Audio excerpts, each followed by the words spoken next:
안녕하세요 여러분. 네, 이제 우리 2교시 시작하도록 하겠습니다. 2교시는 민수기 4장부터 10장까지의 내용입니다. 4장 한번 들어가 보도록 할게요.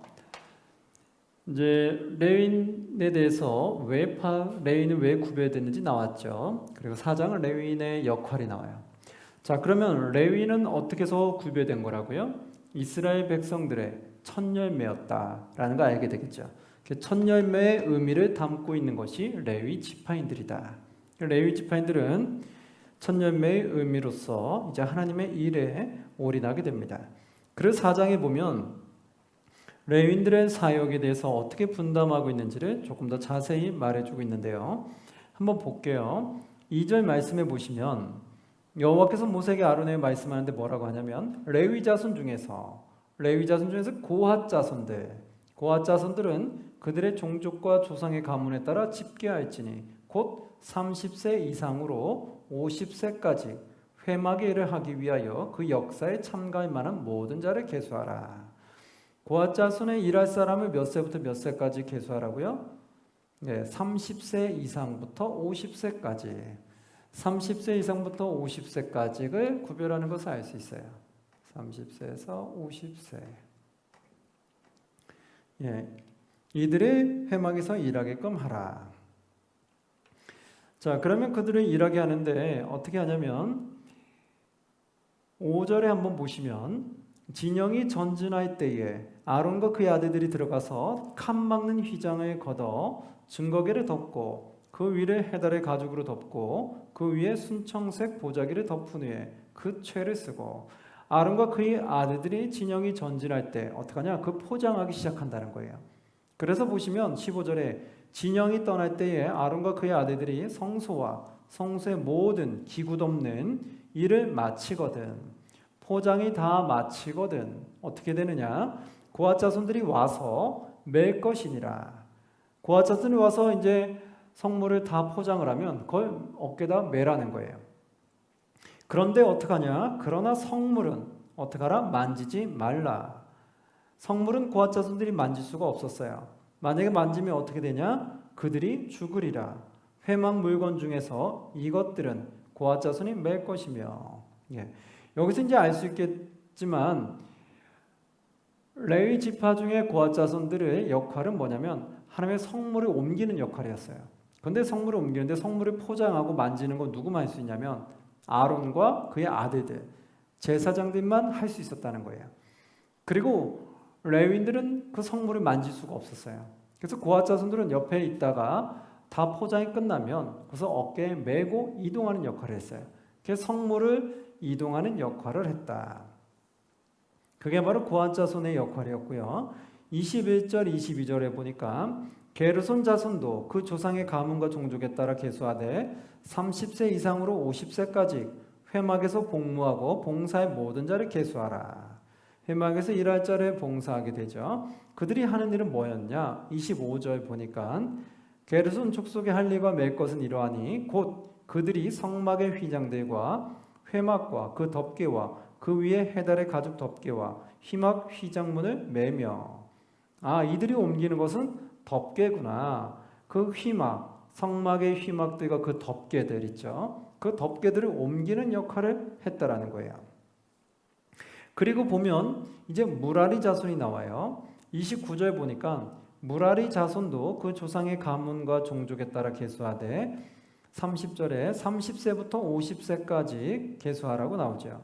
그들이 하는 역할은 뭐냐? 31절 보니까 그들이 직무를 따라 회막에서 할 모든 일, 곧 그 맬 것은 이러하니 곧 장막의 널판 데과 그 띠들과 그 기둥들과 그 받침들과 쭉 나와요. 여기서 알 수 있는 것은 널판과 기둥들을 옮기는 역할을 하는구나 라는 걸 알게 돼요. 자, 그러면 이제 고핫과 게르손과 무라리가 어떤 역할을 하는지가 이제 구별됐어요. 그리고 아론과 그의 아들 제사장들은 성물을 포장하는 역할, 성물을 직접 만지는 역할을 했고 다른 레위 지파인들은 성물을 만질 수는 없었다라는 걸 알 수 있죠. 자, 그러한 가운데 5장에 보시면 하나의 내용을 말해주게 돼요. 뭐냐면 이 5장에는 하나님께서 죄를 지을 때 하나님에게 속이지 않게 하기 위한, 거짓말하지 않게 하기 위한 방법 중에 한 가지였어요.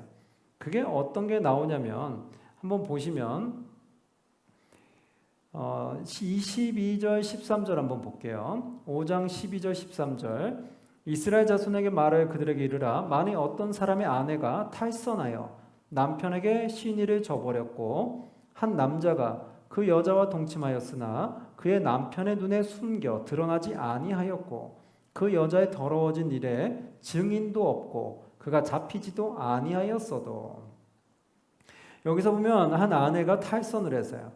다른 남자와 관계를 가졌어요. 그런데 여기에 대한 증거물이 없는 거예요. 근데 남편이 거기에 대한 의심이 생겨버린 거예요. 그래서 물증은 없는데 심증이 있는 게 있잖아요. 뭔가 탈선한 것 같은데 다른 사람 만나고 있는 것 같은데 물증은 없는 거예요. 이럴 때 어떻게 할 거냐 이거죠.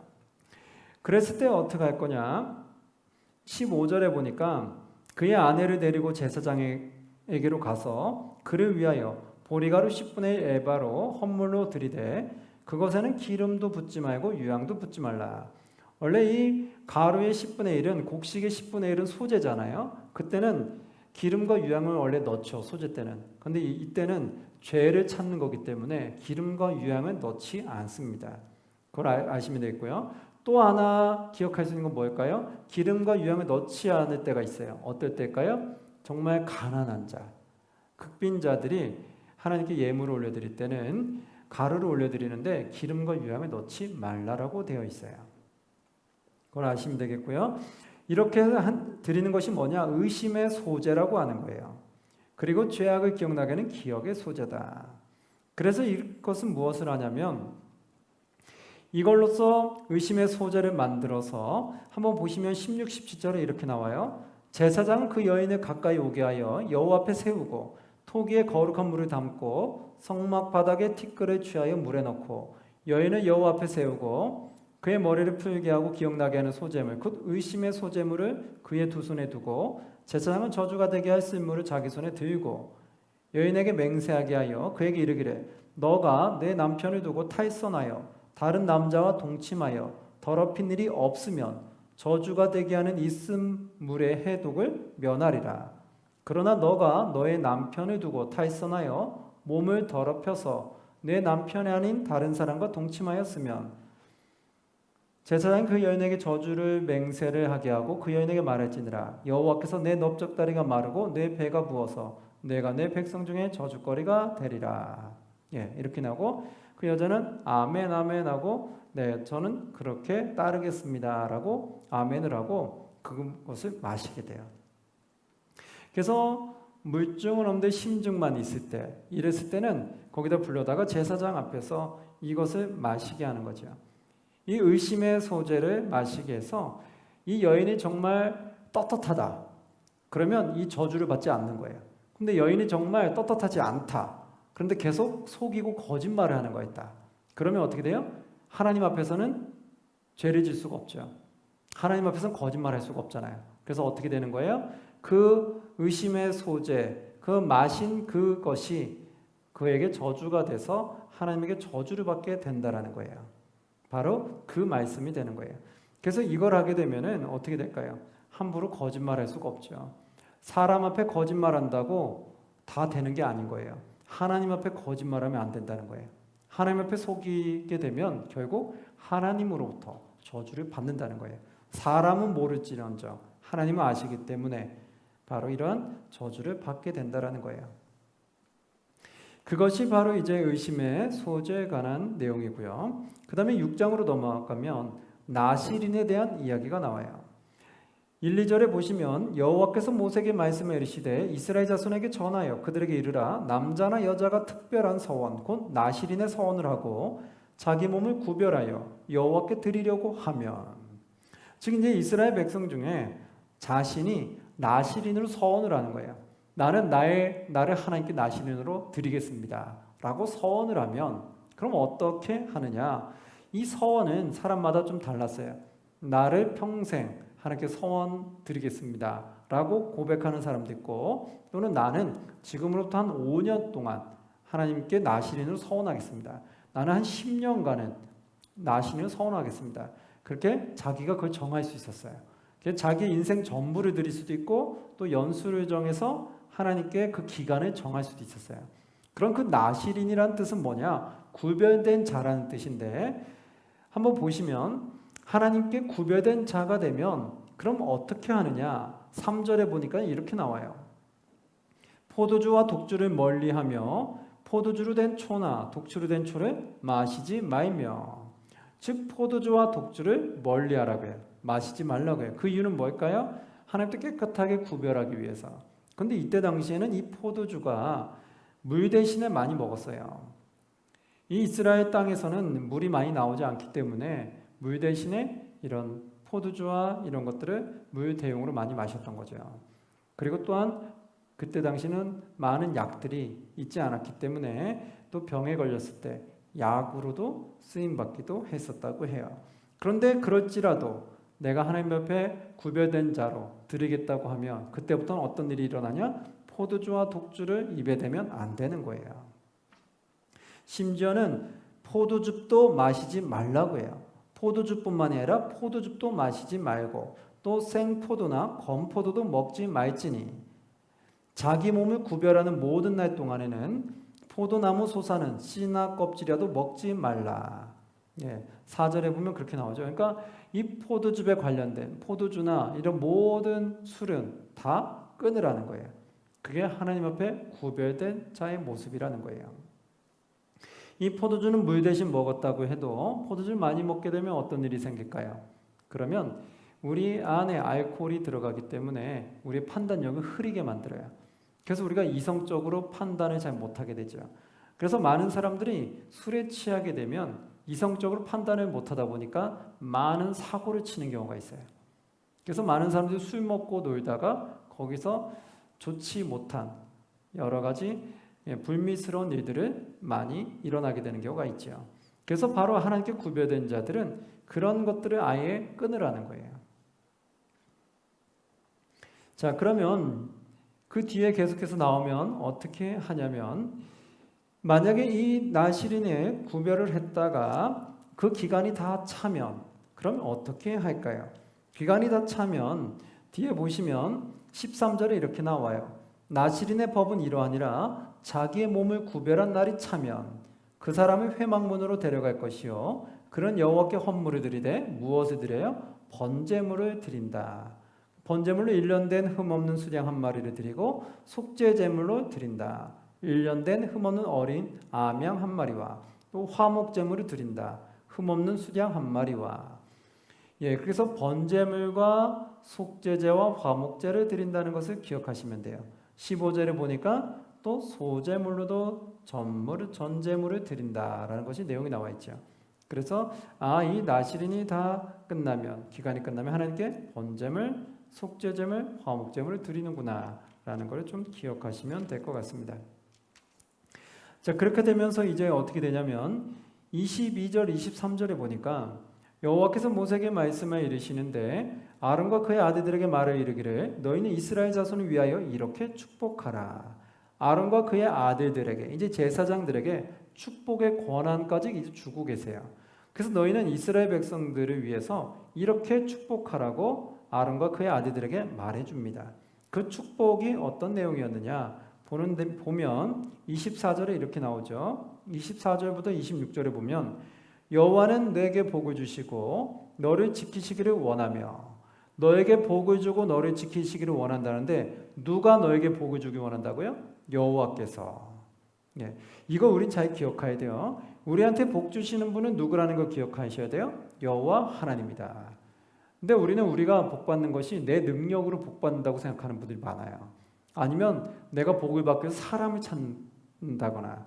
그런데 정말 우리에게 복을 주는 분은 그 원천은 누구실까요?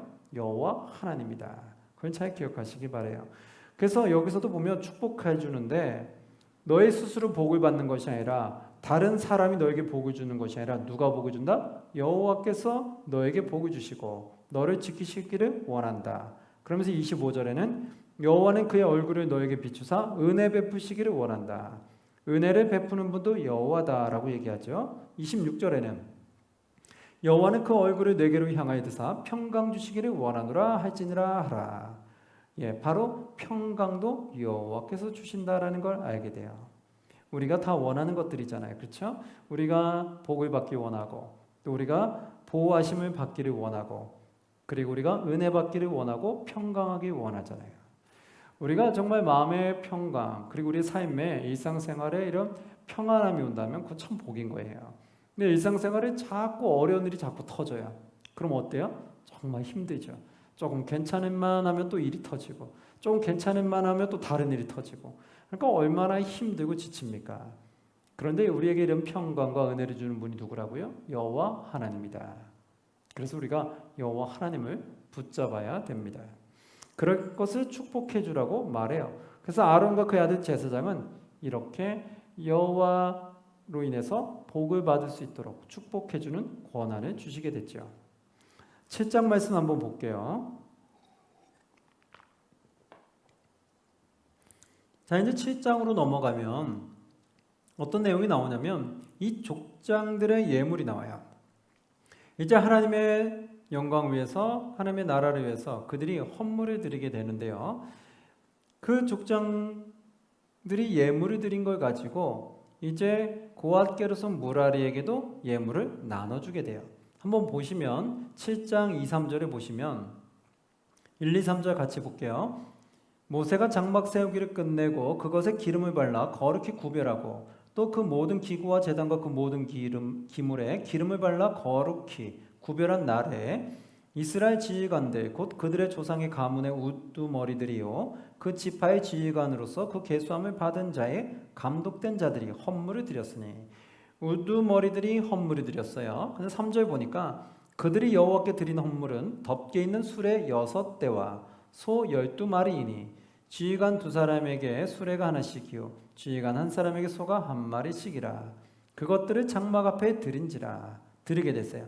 소가 총 몇 마리라고요? 수레가 총 6대, 소는 총 12마리. 그럼 수레 6대와 소 12마리가 헌물로 들어온 거예요. 그럼 이거를 이제 하나님의 나라를 위해서 이제 쓰게 돼요. 그런데 어떻게 썼느냐? 한번 6절 7절에 보니까 이렇게 나와요. 모세가 수레와 소를 받아 레위인에게 주었는데 고앗 게르손 무라리 중에 누구한테 주는지를 한번 보세요. 게르손 자손들에게는 지 직임대로 수레 물과 그리고 소 4마리를 주었고 수레 둘과 소 4마리를 줬어요. 그리고 나서 8절에 보니까 무라리 자손들에게는 그의 직임대로 수레 몇 개 줬어요? 4개를 줬고 소는 몇 마리 줬어요? 8마리를 줬다. 그러면 게르손에게 수레 2개, 무라리에게 수레 4개를 줬으니까 6개가 다 나갔네요. 그리고 게르손에게 소 4마리 주고 무라리에게 소 8마리 주니까 12마리가 다 나갔네요. 그러면 결국 고앗 자손들은 받을 게 하나도 없네요. 그렇죠? 왜 그랬을까요? 보니까 9절에 이렇게 나오죠. 고앗 자손에게는 주지 아니하였으니 그들의 성소의 직임은 그 어깨로 매는 일을 하는 까닭이었더라. 고앗이 왜 못 받은지 알겠죠? 고앗의 역할은 어깨로 매는 일이기 때문에 그래서 그들에게는 소나 수레가 필요가 없었다라는 거예요. 그러면 왜 게르손은 수레 2개에 소가 4마리인데 무라리는 왜 수레가 4개고 소가 8마리일까? 왜 2배로 줄까요? 그 이유는 그들의 역할을 보면 알 수 있어요. 4장에 보면 교재에도 보시면 역할이 나오죠. 4장에 한번 보시겠어요? 그러면 이 게르손은 무슨 일을 해요? 성막 덮개를 매는 일을 해요. 무라리는요? 장막 널판과 기둥들을 매는 일을 해요. 그럼 여러분 성막 덮개가 더 무겁겠어요? 아니면 널판이나 기둥이 더 무겁겠어요? 바로 널판과 기둥이 더 무겁다는 거예요. 그래서 성막 덮개에는 수레 2개, 소 4마리가 간 거고 무라리는 널판이나 기둥, 더 무거운 걸 옮기기 때문에 2배로 예물이 가게 된 거예요. 수레는 4개, 소는 8마리. 그래서 게르손보다 무라리가 더 어려운 일을 하기 때문에 2배로 더 예물이 갔다라는 거. 그것을 기억하시면 되겠습니다. 이걸 잘 모르면 이들의 역할들을 모르는 상태에서 이거 보면 왜 게르손보다 무라리를 2배로 더 준 거야? 그거 잘 모르시는 분들이 많아요. 그리고 왜 고핫 자손은 왜 안 주는 거야? 이렇게 보시는 분들이 있는데 그건 사장 역할을 보시면 왜 그렇게 예물이 갔는지를 알 수 있겠죠. 자, 그러면서 이제 각 지파마다 예물을 또 하나님께 쭉 드리는 것이 있었어요. 그건 한번 쭉 읽어보시면 되겠고요. 8장으로 넘어갈게요. 그럼 8장 넘어가면 8장에는 뭐냐면 레위인들을 어떻게 해서 성별하게 됐는지가 나오게 돼요. 한번 보시면 8장 13절에 보시면 11절부터 한번 볼까요? 10절부터 볼게요. 10절 레위인을 여호와 앞에 나오게 하고 이스라엘 자손이 그들에게 안수하게 한 후에 레위인들이 여호와 앞에 나오게 했어요. 그리고 이스라엘 자손들이 그들에게 안수를 했어요. 그리고 나서 아론이 이스라엘 자손을 위하여 레위인을 흔들어 바치는 제물로 여호와 앞에 드릴지니 레위인을 흔들어 바쳐요. 이 흔든다는 것은 뭐라고 해요? 요제라는 걸 알 수 있죠. 레위기의 그 5대 제사 때 아마 그 요제 그리고 거제 아마 그거 배웠을 거예요. 여기서 보면 이들 레위인들을 흔들어 바친다. 이것은 뭐 요제로 하나님께 올려드린다는 뜻이죠. 레위인을 흔들어 바치는 제물로 여호와 앞에 드릴지니 이는 그들에게 여호와께 봉사하기 위함이다. 여호와께 온전히 봉사하기 위해서 여호와께 온전히 드리는 거예요. 그리고 나서 13절에 보니까 레위인을 아론과 그의 아들들 앞에 세워 여호와께 뭐로 드린다고요? 요제로 드릴지니라. 이제 여기 나왔네요. 레위인을 아론과 그의 아들들 앞에 세워서 여호와께 요제로 드린다. 이건 무슨 말이에요? 흔들어서 올려드린다. 바로 그거죠. 레위인을 흔들어서 올려드리는 제사를 말하게 되죠. 자, 여기서 14절에 너는 이같이 이스라엘 자손 중에서 레위인을 구별해라. 이렇게 해서 그들을 레위인들을 구별하게 돼요. 그래서 이런 요제 의식을 통해서 레위인들을 구별하게 되죠. 그리고 15절에 보니까 너가 그들을 정결하게 하여 요제로 드린 후에 그들이 회막에 들어가서 봉사할 것이니라. 요제로 드린 후에 그 다음에 회막에 들어가서 봉사를 하게 되죠. 자, 이 내용을 한번 쭉 읽어보시면 되겠고요. 근데 조금 특이한 것이 있는데 8장에는 4장과 조금 다른 내용이 약간 있어요. 그게 뭘까요? 23절에서 25절 보면 여호와께서 또 모세에게 말씀해 이르시되 레위인은 이같이 할지니 곧 25세 이상으로 회막에 들어가서 복무하고 봉사할 것이요 50세부터는 그 일을 쉬어 봉사하지 아니할 것이나 그의 형제와 함께 회막에서 돕는 직무를 지킬 것이요 일하지 아니할 것이라. 너는 레위인의 직무에 대하여 이같이 할지니라. 예. 여기서 특이한 점은 뭐냐면 앞에 4장에서는 30세부터 50세까지 일을 한다고 쓰여져 있었는데 여기 8장에는 25세부터 50세까지 일을 한다고 되어 있어요. 그래서 그 차이점이 약간 나는데 그것은 왜 그런지는 정확하게는 알 수가 없지만 그냥 여기서 주석이나 내용들을 보게 되면은 30부터 50까지는 본격적으로 일을 하는데 25세부터는 먼저 거기서 예비 준비 단계지 않겠느냐 그렇게 보고 있어요. 그래서 예비 단계를 일단 준비를 하고 어떻게 하는지를 다 보고 배우는 거죠. 우리도 보면 일하기 전에 먼저 그 일을 어떻게 하는지 모르는 상태에서 그냥 뛰어들으면 실수를 많이 하게 되잖아요. 그래서 어떻게 해요? 예비 단계가 있잖아요. 그걸 준비하는 단계. 그래서 여기서도 그렇게 좀 보고 있어요. 25세부터는 먼저 들어가서 어떤 일을 하는지를 잘 지켜보다가 30세가 되면서부터는 본격적으로 임무에 들어가게 된다라고 그렇게 보고 있습니다.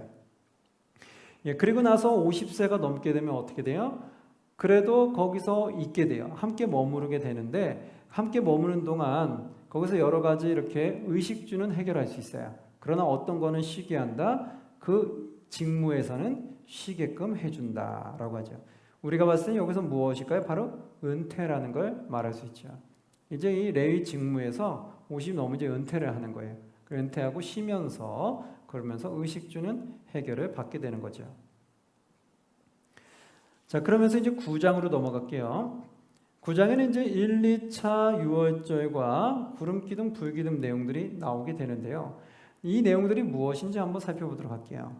한번 1절에 보시면 애굽 땅에서 나온 다음 해 첫째 달에 여호와께서 시내 광야에서 모세에게 말씀하여 이르시되 신의 광야에서 지금까지 머물고 있다는 거 보는 거죠. 자, 그럼 알 수 있는 것이 여기서부터 2장부터 9장까지는 역시 출발 준비. 어디에서? 신의 산에서. 그래서 성경 읽다 보면 신의 광야라는 말이 나오게 된다. 알 수 있죠. 신의 광야에서 모세에게 말씀하여 이르는데 2절에 보니까 이스라엘 자손에게 유월절을 지키라고 말하는 거예요. 그래서 4절에 보니까 모세가 이스라엘 자손에게 명령하여 유월절을 지키라 하며 그들이 첫째 달 14째 날 해질 때에 신의 광야에서 유월절을 지켰으되, 우리는 이제 알 수 있죠. 유월절은 뭐라고 됐어요? 1월 14일이 아니라 14일 저녁이라고 말한다고 했죠. 14일 저녁이란 뜻은 뭐예요? 15일로 넘어가는 가장 첫 시간대죠. 그래서 이제 그 다음 날로 넘어가는 그 첫 시간에 유월절을 먼저 지키라는 거예요. 그리고 나서 유월절 지킨 이후에 무엇으로 들어가요? 무교절로 들어가죠. 그래서 15일부터는 본격적으로 7일 동안 무교절을 보내게 되죠. 여기서는 이제 첫째 달 14째 날 해질 때, 즉 14일 저녁에 이제 유월절을 지키게 돼요. 그랬는데 거기서 보니까 그때 유월절을 못 지킨 사람들이 있었어요. 그래서 이제 출발하려고 하는데 출발하기 전에 유월절을 못 지킨 자들이 이렇게 마음에 걸리는 거예요. 그래서 뭐냐면 부탁을 하기 시작을 해요. 6절에 한번 보시면 그때 사람의 시체로 말미암아 부정하게 되어서 유월절을 지킬 수 없는 사람들이 있었는데 1월 14일 저녁에 유월절을 못 지킨 사람도 있었어요. 근데 그들이 못 지킨 상태에서 다시 출발하려니까 그들이 마음에 걸리는 거예요. 그래서 뭐라고 말하냐면 7절에 모세와 아론에게 그들이 말하는데 그에게 이르되 우리가 사람의 시체로 말미암아 부정하게 되었거니와 우리를 금지하여 이스라엘 자손과 함께 정한 기일에 여호와께 헌물을 드리지 못하게 하심이 어찌함이니까. 모세가 그들에게 이르되 기다리라. 여호와께서 너에게 대하여 어떻게 명령하신지 내가 들으리다. 유월절에 못 지킨 사람들이 우리도 지키게 달라고 지금 부탁을 하고 있는 거예요. 그러자 이 모세가 뭐라고 해요? 본인이 결정하지 않죠. 뭐라고 말하냐면 그러면 기다려봐라. 내가 여호와께 물어보겠다. 맞죠? 여러분 여기서 알 수 있는 것은 모세는 자기 뜻대로 결정하지 않는 걸 볼 수 있어요. 누구한테 항상 물어보고 해요? 여호와께 물어보고 하죠. 우리도 이제 하나님의 백성이라면 우리가 무슨 일을 처리할 때 어떻게 되겠어요? 항상 내가 먼저 결정하기 전에 누구에게 먼저 묻고 결정하는 게 가장 좋을까요? 하나님에게 묻고 결정하는 것이 가장 좋겠죠. 바로 그래야 되는 거예요. 하나님께 먼저 그걸 기도하면서 하나님 제가 이런 중요한 일 처리를 해야 되는데 어떻게 해야 될까요? 주님이 저에게 지혜를 주옵소서. 주님이 원하시는 것은 무엇입니까? 라고 묻고 움직이는 게 가장 좋겠죠. 여기서 모세도 항상 여호와께 묻습니다. 그러자 모세에게 여호와께서 말씀을 하세요. 뭐라고 말하냐면은 11절에 이렇게 나오죠. 여호와께서 그들에게 자비를 베푸시는데 은혜를 베푸는데 어떻게 베푸느냐? 둘째 달 14째 날 해질 때에 그것을 지켜서 어린 양의 무교병과 쓴나물을 아울러 먹을 것이요. 아침까지 그것 조금도 남겨두지 말며 그 뼈를 하나도 꺾지 말아서 유월절 모든 율례대로 지킬 것이니라. 네. 둘째 달 14째 날 해질 때에 원래는 1월 14일 저녁에 유월절을 지켰어요. 그런데 그 못 지킨 사람들이 사정을 하니까 어떻게 됐어요? 하나님께서 자비함을 베푸셔서 2월 14일 저녁에 또 그 나머지 사람들이 유월절을 지키게끔 도와주셨죠. 원래는 유월절은 1월 14일이에요. 그런데 2월 14일에도 유월절을 지켰다라는 걸 알 수 있죠. 그래서 알 수 있는 건 뭐냐면 그럼 2월 14일도 유월절을 지키는 날이야? 라고 물어볼 수 있죠. 그게 아니라는 거예요. 2월 14일은 유월절을 지켰다고 해서 원래 유월절을 지키는 날이 아니에요. 원래는 1월 14일인데 2월 14일은 어떤 사람들을 위해서 그때 못 지킨 사람들을 위해서 한 번 하나님이 사정을 봐주신 거죠. 그 사정을 봐주셨기 때문에 2월 14일 날 한 번 더 했던 거예요. 원래는 며칠이라고요? 1월 14일 저녁이다. 그렇게 유월절을 지키고 이제 출발을 하려고 하고 있어요. 그런데 여기서 보시면 15절에 보니까 이런 게 있어요. 성막을 세운 날에 구름이 성막 곧 증거의 성막을 덮었고 저녁이 되면 성막 위에 불 모양 같은 것이 나타나서 아침까지 이르렀으니 성막을 세운 날에 구름이 성막을 덮었다라는 거예요. 그리고 저녁이 되면 성막 위에 불 모양 같은 모양이 쫙 만들어졌다라는 거죠. 그래서 그게 아침까지 있었다는 거예요.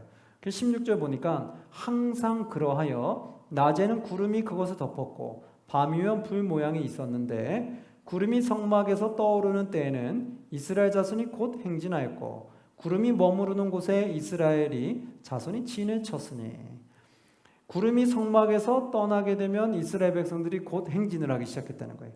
그리고 구름이 멈추면 어떻게 해요? 그들도 행진을 멈췄다라는 거예요.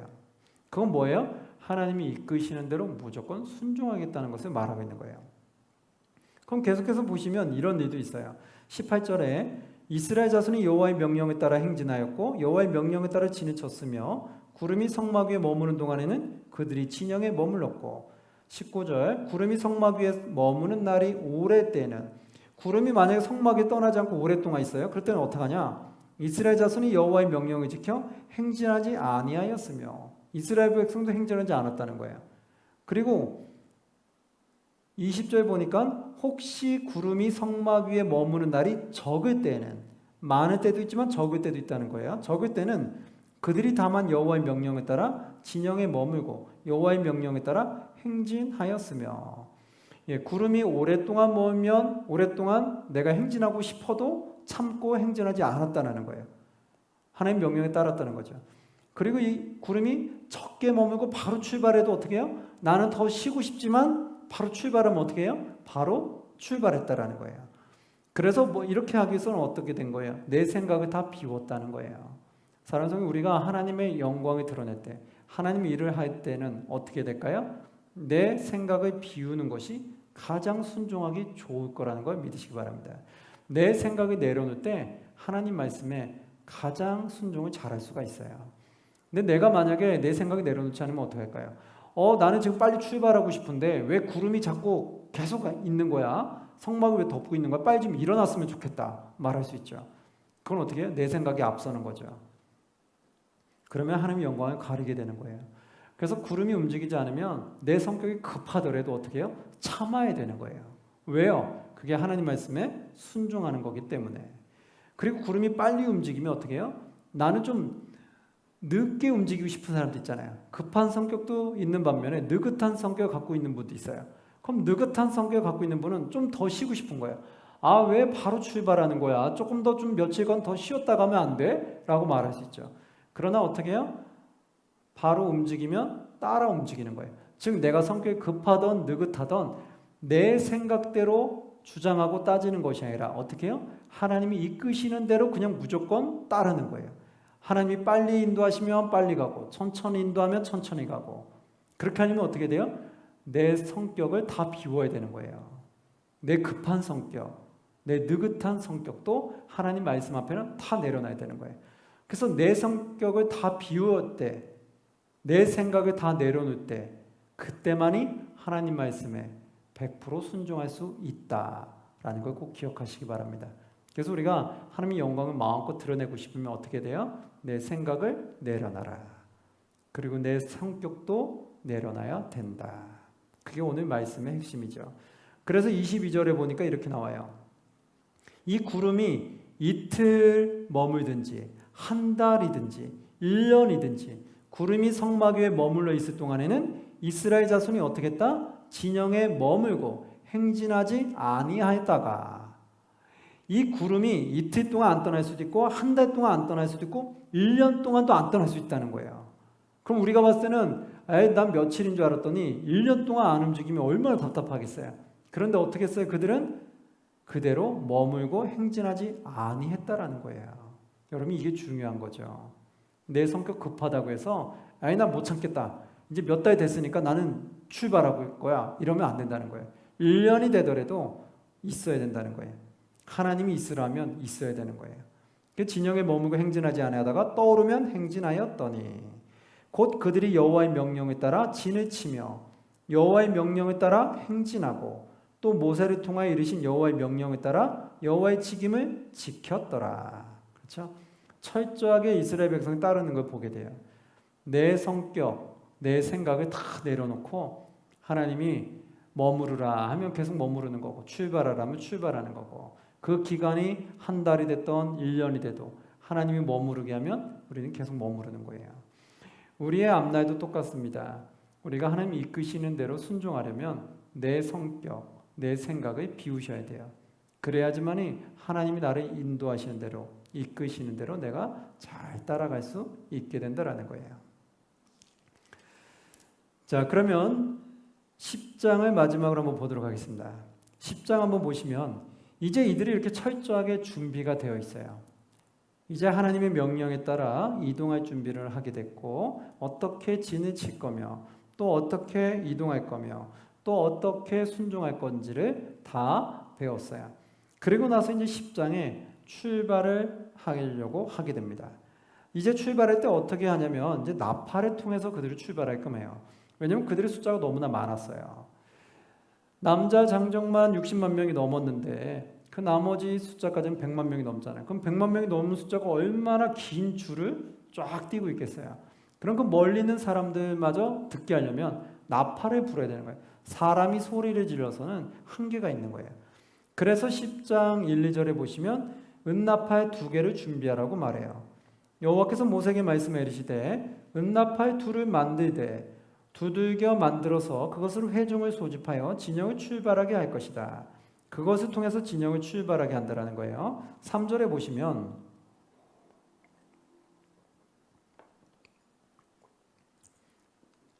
은나팔 2를 만들어서 나팔 2개를 불 때는 온 회중이 회막문 앞에 모여서 4개로 나올 것이요.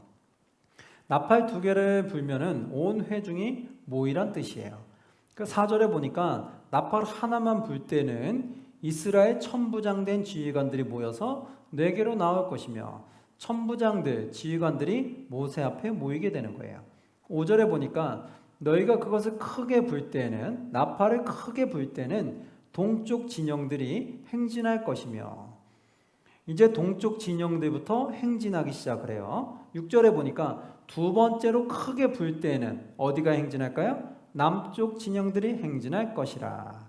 예, 우리가 여기 보면 알겠지만 동쪽, 동남, 서북으로 이동하는 것을 알게 되죠. 동쪽이 먼저 이동하고 그 다음에 남쪽이 따라서 이동하고 그 다음 서쪽, 북쪽 이동하다. 이렇게 이동 순서는 간단하니까 좀 기억할 수 있겠죠. 예, 그렇게 해서 이동하게 된다라는 거예요. 그런데 이 나팔은 누구만 불 수 있느냐? 8절에 한번 보니까 아무나 부는 게 아니에요. 8절에 보면 그 나팔은 아론의 자손인 제사장들이 불지니 이는 너희 대대 영원한 율례니라. 예, 바로 이 나팔은 아론의 자손인 제사장들만 부를 수 있다라는 걸 알게 되죠.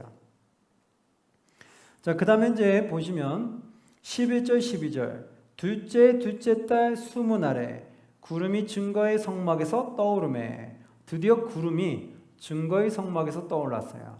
그래서 12절에 이스라엘 자손이 시내 광야에서 출발하여 자기 길을 가더니 바란 광야의 구름이 머무니라. 이제 이동하기 시작했죠. 이게 이동하기 시작한 게 언제라고요? 둘째 달 수문날. 10장이 이제 출발해요. 언제요? 둘째 날 20일. 수문날이라는 걸 알 수 있죠. 여기 보면 처음 1차 개수한 게 언제예요? 예, 둘째 달 첫째 날. 그럼 여기는 20일. 차이점을 알겠죠? 똑같이 2월달은 같아요. 2년 2월달. 그러나 이때는 1일이었고 그 다음에 이 기간, 준비하는 기간이 걸려서 출발하는 건 20일이었죠. 그래서 이때 1차 개수한 이후에 출발하기까지는 19일이라는 시간이 걸렸구나라는 걸 알 수 있겠죠. 준비 기간이 그 정도 걸린 거죠. 그런데 20일 날 이제 출발하기 시작을 해요.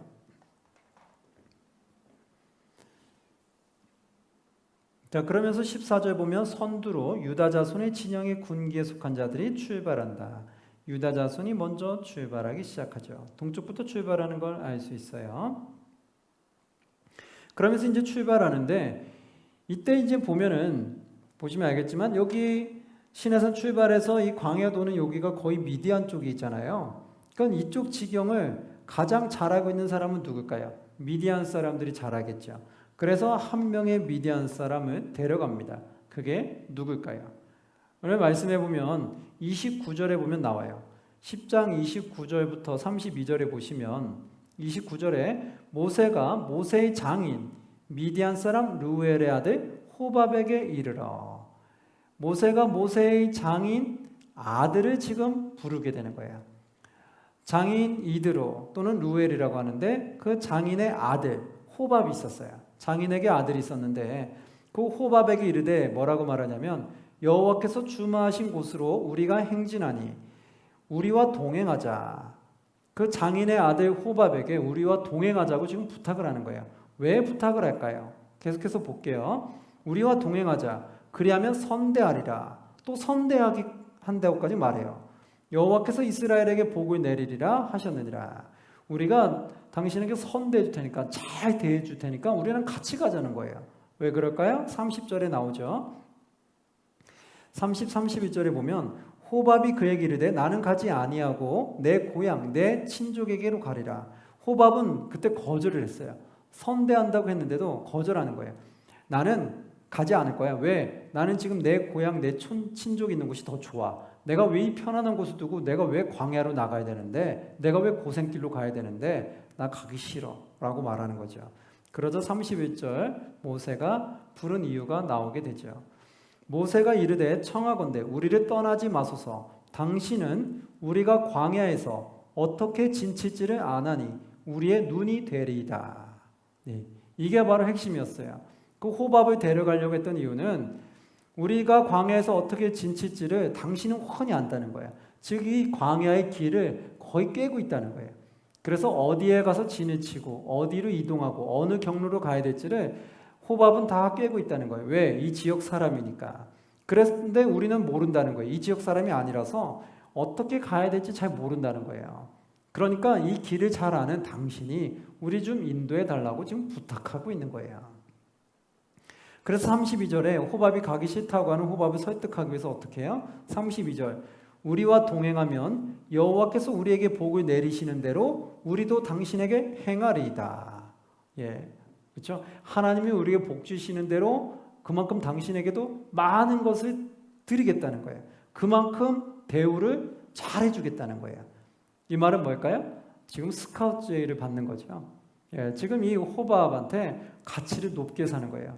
당신이 우리에게 큰 도움이 되니까 지금 우리에게 선대해 줄 텐데, 또 우리가 가는 동안 하나님이 우리에게 복을 주시는 게 있다면 복 받는 만큼 당신에게 그만큼 주겠다는 거예요. 그래서 우리가 더 부가 많아지는 만큼 당신에게도 그만큼 대우를 더 잘해주겠다는 거예요. 그래서 그만큼 호밥을 크게 대우를 해주는 거예요. 그래서 그만큼 호밥이 가치가 있다는 거죠. 그리고 그만큼 호밥을 가치 있게 대우를 해주는 거예요. 우린 당신에게 꼭 필요하다. 당신에게 좋은 것들을 해주겠다. 우리가 여러 가지 일하다 보면 그런 것 있잖아요. 사회에서도 비슷하잖아요. 일할 때 정말 우리 그 일하는 우리 회사에 이 사람이 정말 필요한 거예요. 그럼 어떻게 해요? 그 사람 놓치지 않게 하기 위해서 다른 사람보다도 대우를 더 해주죠. 그래서 대우를 더 해주면서 우리 회사에서 같이 좀 오래 가자고 부탁을 하죠. 또는 심지어는 우리 회사에 정말 필요한 사람이 있으면 어떻게 해요? 다른 데서 있는 사람을 스카우트해서 쟤를 데려오죠. 그리고 어떻게 해요? 많은 것들을 주는 걸로 해서 데려오잖아요. 다른 데 스카우트해서 데려올 때는 어떻게 해요? 우리 회사에서 일하는 사람처럼 똑같이 주면서 데려오진 않아요. 어떻게 해요? 더 많은 대우를 해주면서 데려오죠. 그게 바로 그 사람의 가치를 알 때 하는 거예요. 그 사람의 가치를 높게 사니까 그만큼 대우를 해주면서 그 사람을 데려오게 되더라는 거죠. 자, 이렇게 해서 결국은 그들은 호밥을 데려가게 됩니다. 그래서 호밥의 도움을 통해서 그들이 이제 광야 생활을 또 하기 시작했죠. 그래서 이제 시내산에서 출발하는 그 여정들이, 험난한 여정들이 나타나게 됩니다. 자, 이제 그 여정들은 11장부터 이제 본격적으로 나오게 될 텐데요. 민수기 11장은 이제 다음 시간에 같이 살펴보도록 하겠습니다. 오늘은 여기까지 하고요. 그 다음 내용들은 또 다음 시간에 함께 나가도록 하겠습니다. 여러분, 오늘 여기 민수기 10장까지 하고 마치도록 하겠습니다. 여러분 수고하셨습니다.